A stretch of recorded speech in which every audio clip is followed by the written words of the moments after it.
आज हम पढ़ेंगे माध्यमिक शिक्षा बोर्ड अजमेर की जो 9th क्लास की बुक है उसका चैप्टर है सेकंड, राजस्थान के क्रांतिकारी। तो राजस्थान के क्रांतिकारियों के बारे में हम पढ़ेंगे। 1857 की क्रांति से लेकर के जब तक भारत आज़ाद नहीं हुआ था तब तक क्रांतिकारियों के संघर्ष और उनकी जो समर्पण है उसके बारे में हम देखेंगे। तो यहाँ पर सबसे पहले तो क्रांतिकारियों के जो गुणगान है उनके बारे में लिखा गया है और अलग अलग जो भी कवि थे उन्होंने क्या क्या उनके यशोगान के बारे में लिखा है वो है। यहाँ से देखिए, डूंगजी जवार जी, यहाँ से स्टार्ट होता है फिर क्रांतिकारियों के बारे में। तो सबसे पहले है डूंगजी जवार जी, सीकर जिले से ही थे। 1857 के स्वतंत्रता संग्राम में सीकर क्षेत्र के काका भतीजा डूंगजी और जवार जी प्रसिद्ध देशभक्त हुए थे और इनको शेखावटी ब्रिगेड में भी ये थे। बाद में इन्होंने नौकरी छोड़ दी थी और देश की आज़ादी के लिए जो अमीर जो धनवान लोग थे उनसे धन मांगते थे और धन नहीं देते थे तो वहाँ पर डाका डालने लग गए थे। तो परंतु उन्होंने उस डाके से जो धन प्राप्त हुआ था उसका उपयोग देश की आज़ादी में और निर्धन लोगों की सहायता के अंदर में लगाया था। तो अपने लिए नहीं कुछ किया, लोगों की भलाई के लिए ही काम किया। तो इन दोनों ने अंग्रेज छावनियों को भी लूटा था और डूंगजी के साले भैरू सिंह ने डूंगजी को भोजन पर आमंत्रित किया और वहाँ पर शराब पिला करके उनको पकड़वा दिया था। तो अंग्रेजों ने उनको आगरा के दुर्ग में बंद कर दिया था। डूंगजी की पत्नी की फटकार के ऊपर में जवाहर जी ने उन्हें छुड़ाने की प्रतिज्ञा ली थी। तो काका भतीजा थे। फिर लोटिया जाट और करना मीना की सहायता से मतलब वीरता बुद्धिमत्ता से डूंगजी को वहां से छुड़वाया गया था आगरे के दुर्ग से। ये उनकी फोटो है।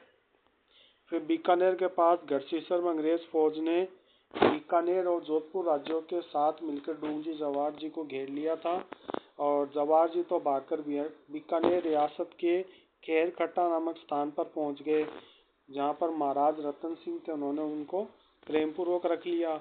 डूंगजी जैसलमेर में गिरदड़ा की कीकामेड़ी पर पहुंच गए और जहां पर जोधपुर के सेना ने उनको छलपूर्वक कैद करके अंग्रेजों को सौंप दिया।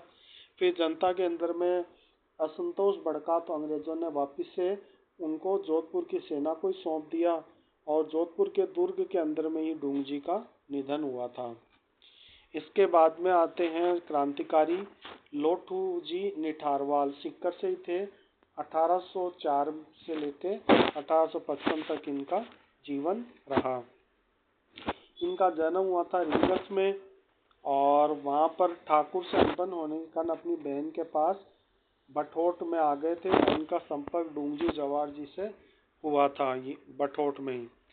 फिर उसके बाद में डूंगजी को अंग्रेजों ने गिरफ्तार करके आगरे की जेल में जब बंद कर दिया था तो लोठू जी ने बालूनाई, सांखू लुहार, करना मीणा के साथ मिलकर के डूंगजी को जेल से रिहा करवाया था और अंग्रेजों को चकमा देकर के अपने साथियों के साथ एक बारात के रूप में आगरा पहुंचे और डूंगजी को रिहा करवाया था।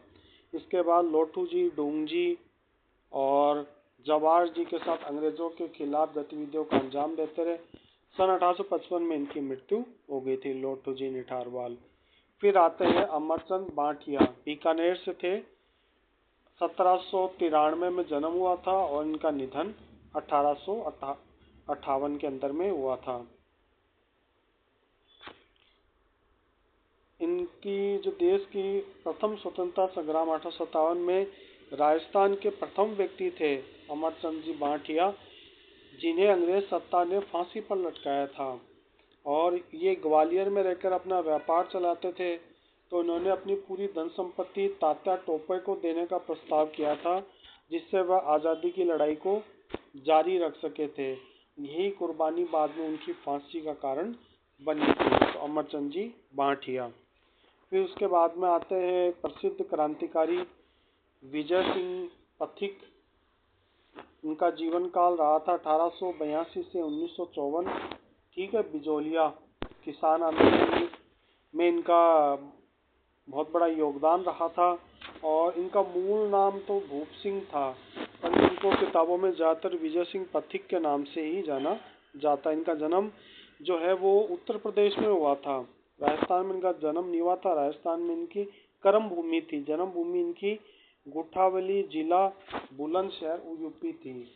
और विजय सिंह पथिक ने वीर भारत सभा और राजस्थान सेवा संघ के संस्थापक थे और पूर्ण भारत में किसान आंदोलन के जनक थे और चोटी के क्रांतिकारी थे।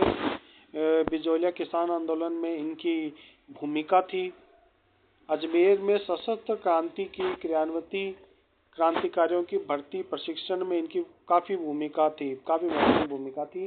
साथ ही राजस्थान केसरी, नवीन राजस्थान, तरुण राजस्थान आदि समाचार पत्रों के माध्यम से राजस्थान में जन जागृति फैलाने की अग्रणी भूमिका इन्होंने निभाई थी। तो ये विजय सिंह पथिक की तस्वीर है। फिर आगे आता है अर्जुन लाल जी सेठी। इनका जन्म 1880 में और जीवन समाप्त इनका हुआ था 1941 में। जयपुर से बिलोंग करते। तो राजस्थान में स्वतंत्रता संग्राम के स्वतंत्रता सेनानी क्रांतिकारी अर्जुन लाल जी सेठी का जन्मभूमि जयपुर थी। राजस्थान में सशस्त्र क्रांति और जन जागृति की इन्होंने अलग जगाई थी। सेठी जी ने जयपुर में 1905 में जैन शिक्षा प्रचारक समिति की स्थापना की। उसके तत्वाधान में वर्धमान विद्यालय, वर्धमान छात्रावास, वर्धमान पुस्तकालय उन्होंने चलाया था, जो क्रांतिकारियों के प्रशिक्षण के केंद्र थे, ये तीनों ही। फिर तत्कालीन जयपुर के महाराजा कौनते सवाई माधो सिंह सेकंड ने इन्हें राज्य का प्रधानमंत्री बनने की पेशकश की थी, परंतु राष्ट्र प्रेम के कारण इन्होंने ये कहते हुए इनकार कर दिया था कि अर्जुन लाल सेठी नौकरी करेगा तो अंग्रेजों को भारत से कौन निकालेगा। तो ये उनकी तस्वीर है, अर्जुन लाल जी सेठी। इन्होंने भावी क्रांति के लिए युवाओं को तैयार किया। जोरावर सिंह, प्रताप सिंह, माणिकचंद, मोतीचंद, विष्णुदत्त आदि क्रांतिकारी इन्हीं के विद्यालय से जुड़े हुए थे। सेठी जो थे वो हार्डिंग बम कांड, आरा हत्याकांड, काकोरी कार्रवाई से मतलब वो संबद्ध थे, जुड़े हुए थे। अजमेर में रहते हुए इन्होंने शूद्र मुक्ति, स्त्री मुक्ति, महेंद्र कुमार आदि पुस्तकें लिखी। इन्होंने हिंदू मुस्लिम एकता को स्थापित करने के प्रयास भी किए थे अर्जुन लाल जी सेठी। फिर आता है केसरी सिंह बारठ। ये भी एक प्रसिद्ध नाम है, प्रसिद्ध क्रांतिकारी थे। इनका जीवन काल 1872 से 1941 तक था। राजस्थान के प्रसिद्ध कवि थे, क्रांतिकारी थे। जन्मभूमि इनकी शाहपुरा थी, कर्मभूमि इनकी कोटा थी। इनका जन्म शाहपुरा रियासत के देवपुरा नामक गांव में हुआ था। 1903 में वायसराय लॉर्ड कर्जन द्वारा जो दिल्ली दरबार में शामिल होने से रोकने के लिए इन्होंने उदयपुर के महाराणा फतेह सिंह को संबोधित करते हुए चेतावनी रा चुंगटिया नामक 13 सोरठे लिखे थे, जो उनके अंग्रेजों के विरुद्ध भावना के स्पष्ट अभिव्यक्ति थी। ब्रिटिश सरकार की गुप्त रिपोर्टों में राजपूताना में मतलब उपद्रव फैलाने में के लिए केसरी सिंह बारठ, अर्जुन लाल सेठी को खास जिम्मेदार माना गया था। इन्होंने राजस्थान के सभी वर्गों को क्रांति गतिविधियों को जोड़ने के लिए 1910 में वीर भारत सभा की स्थापना की थी। राजस्थान में सशस्त्र क्रांति का संचालन किया था। स्वतंत्रता के लिए उन्होंने पूरा परिवार ही झोंक दिया था। बारठ जी ने सहोदर जोरावर सिंह, पुत्र प्रताप सिंह और ईश्वरदान जी आसिया को राजप्यारी बोस के सहायक मास्टर अमीर चंद की सेवा में क्रांति का अनुभव प्रशिक्षण प्राप्त करने के लिए भेजा था। ये थे केसरी सिंह जी बारठ। इन्होंने सब कुछ अपना स्वतंत्रता के लिए न्यौछावर कर दिया था। फिर आते हैं कुंवर प्रताप सिंह जी बारठ। 1893 से 1918 तक इनका जीवन काल रहा था। तो शाहपुरा में जन्म हुआ था और देशभक्ति इनको विरासत में मिली थी। इनके पिताजी केसरी सिंह जी बारठ थे। चाचा जोरावर सिंह बारठ प्रसिद्ध क्रांतिकारी थे। तो इन्होंने अमीरचंद जी से प्रेरणा लेकर के ये देश प्रेम की भावना से ओतप्रोत होकर के इन्होंने स्वतंत्रता के लिए काफी ज्यादा प्रयास किए और इनके ऊपर में प्रताप सिंह जी का बहुत ज्यादा विश्वास था।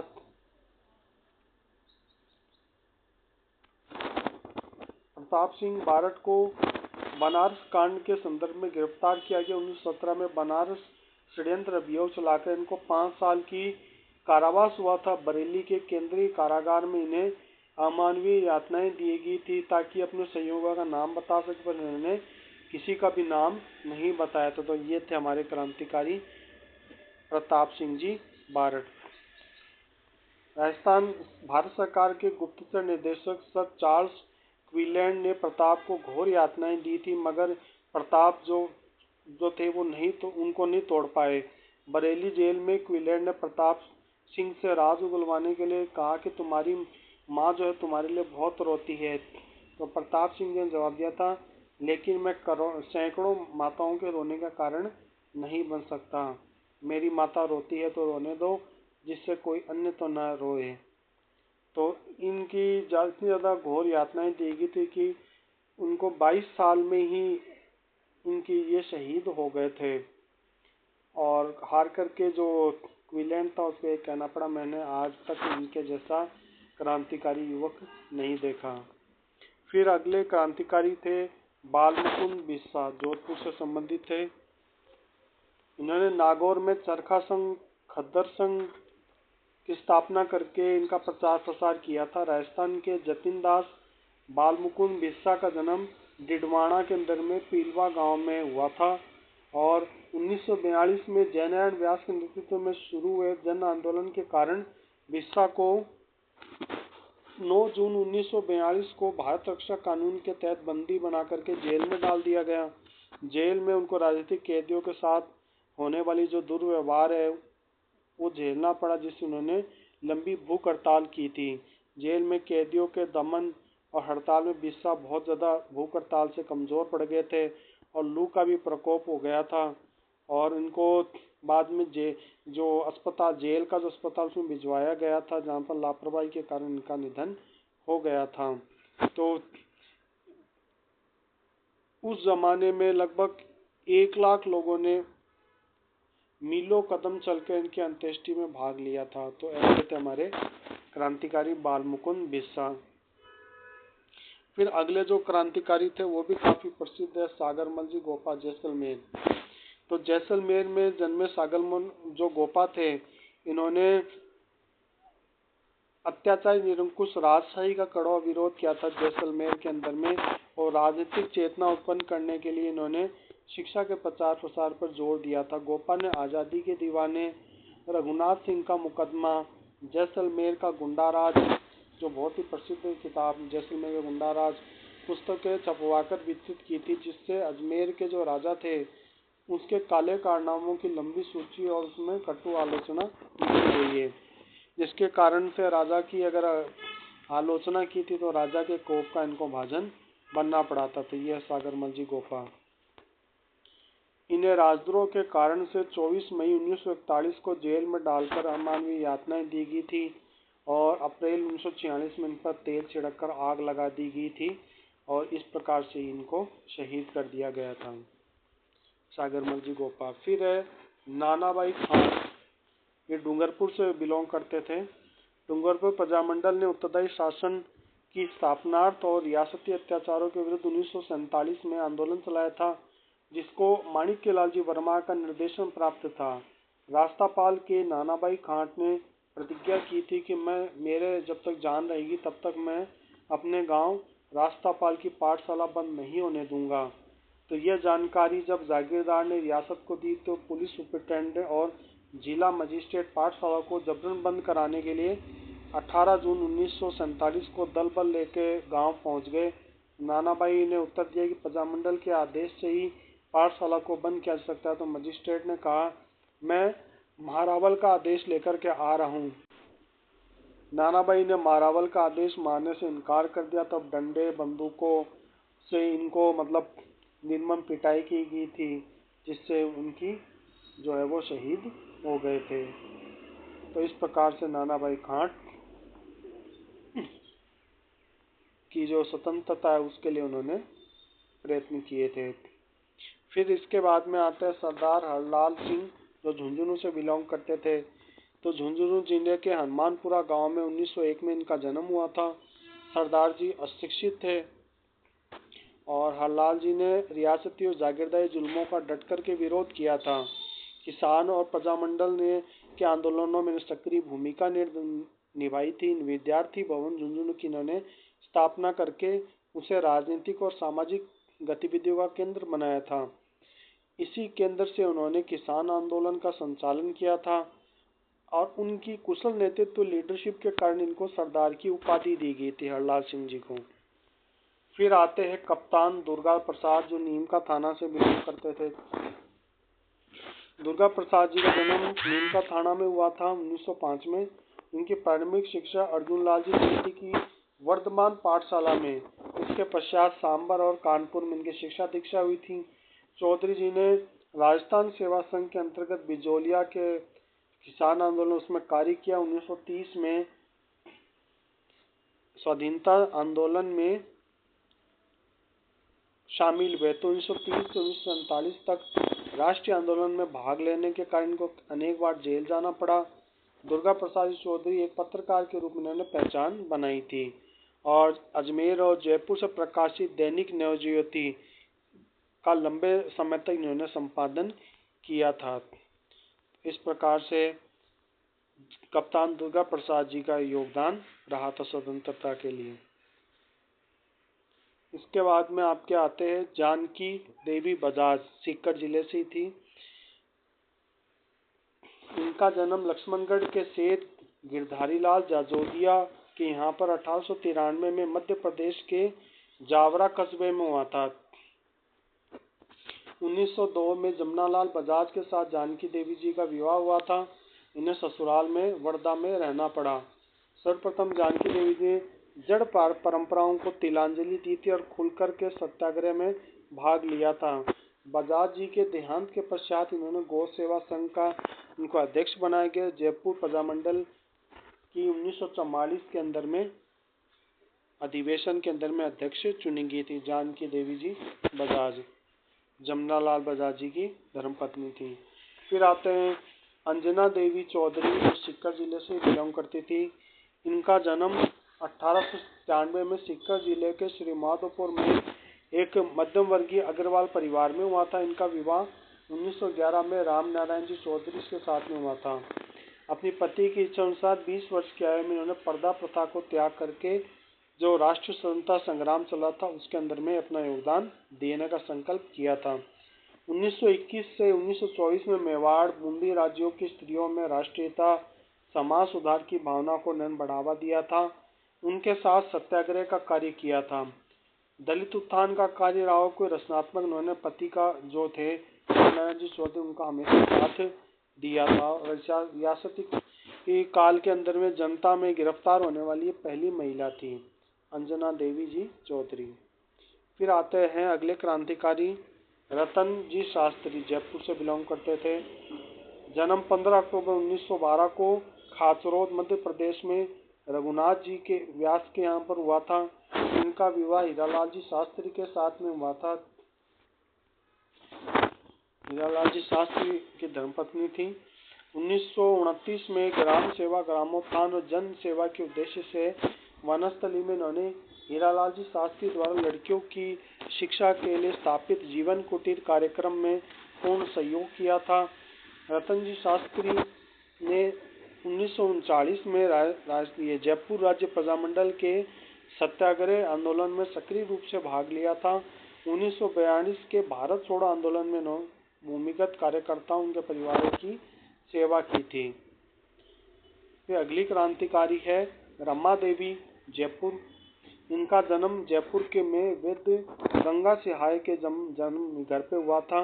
इनका विवाह 7 वर्ष की उम्र में ही हो गया था। 11 वर्ष की छोटी आयु में ही विधवा हो गई थी। बाद में गांधी विचारधाराओं को रखने वाले नेता लादूराम जोशी से इनका पुनर्विवाह हुआ था। विवाह के पश्चात इन्होंने खादी पहनना प्रारंभ किया था। नौकरी छोड़ करके पति के साथ में राजस्थान सेवा संघ जो है उसके अंदर में उन्होंने कार्य किया था। बिजोलिया आंदोलन के समय पंडित लादूराम जोशी की पत्नी रमा देवी जो थी वो 1931 में बिजोलिया गई थी, जहां पर उनको गिरफ्तार कर लिया गया। उन्हें वहां से निकाले जाने को कहा, किंतु उनका जवाब था कि जब तक किसानों पर अत्याचार नहीं होंगे वह वहां पर जाती रहेंगी। उन्हें कोतवाल ने अपमानित किया था, पिटाई की थी, परंतु वह दृढ़ रही थी। 1932 में सत्याग्रह और सविनय अवज्ञा आंदोलन में उन्होंने भाग लिया था और जेल भी गई थी रमा देवी। फिर आती अगली क्रांतिकारी कालीबाई जी, डूंगरपुर से थी। डूंगरपुर जिला के गांव रास्तापाल की निवासी भील कन्या कालीबाई रास्तापाल की पाठशाला में पढ़ती थी और 1947 में डूंगरपुर महारावल के फरमान के बावजूद रास्तापाल की पाठशाला को बंद नहीं किया गया तो पुलिस सुपरिटेंडेंट मजिस्ट्रेट ने वहां पर पाठशाला को बंद करवाने के लिए पहुंचे थे और पुलिस ने पाठशाला को बंद कर इसकी चाबी उनको देने की बात की आदेश दिया था। प्रजामंडल कार्यकर्ता नानाभाई जी खांट ने मना कर दिया था तो उनकी पिटाई की गई थी और उनको ट्रक के बांध करके उनको घसीटना शुरू कर दिया था। तो 13 वर्षीय जो भील कालीबाई थी, इन्होंने खेत के में घास काट के मतलब लौट रही थी। उन्होंने गुरुजी को ट्रक के पीछे घसीटते हुए देखा तो वो ट्रक के पीछे दौड़ पड़ी और चिल्लाने लगी, मेरे गुरुजी को कहाँ ले जा रहे हो। तो ट्रक को रुकते देखकर उन्हें सिपाहियों की चेतावनी की परवाह न करते हुए बिना दरांती से सेंगा भाई की कमर बंदी जो रस्सी थी उसको काट दिया। तभी पुलिस की गोलियों ने उस जो 13 वर्षीय जो भील जो बच्ची थी उसकी उसकी जान ले ली थी। तो 18 जून 1947 तो इनकी स्मृति के अंदर में रास्तापाल में एक स्मारक भी बना हुआ है। फिर अगली क्रांतिकारी है किशोरी देवी। तो सरदार हरलाल सिंह की जो पत्नी थी किशोरी देवी, वो अपने पति के साथ मिलकर शेखावाटी क्षेत्र में जागीर प्रथा के विरोध में राष्ट्रीय आंदोलन में उन्होंने भाग लिया था। सीहोट के ठाकुर मान सिंह द्वारा सोतिया का बास नामक गांव में किसान महिलाओं के साथ किए गए दुर्व्यवहार के विरोध में सीकर जिले के कटराथल नामक स्थान पर किशोरी देवी की अध्यक्षता में एक विशाल महिला सम्मेलन 1934 में आयोजित किया था, जिसमें क्षेत्र की लगभग 10,000 महिलाओं ने भाग लिया था। तो इस प्रकार से राजस्थान के क्रांतिकारियों ने जो राष्ट्रीय स्वतंत्रता आंदोलन है उसके अंदर में बढ़ चढ़ कर के भाग लिया था।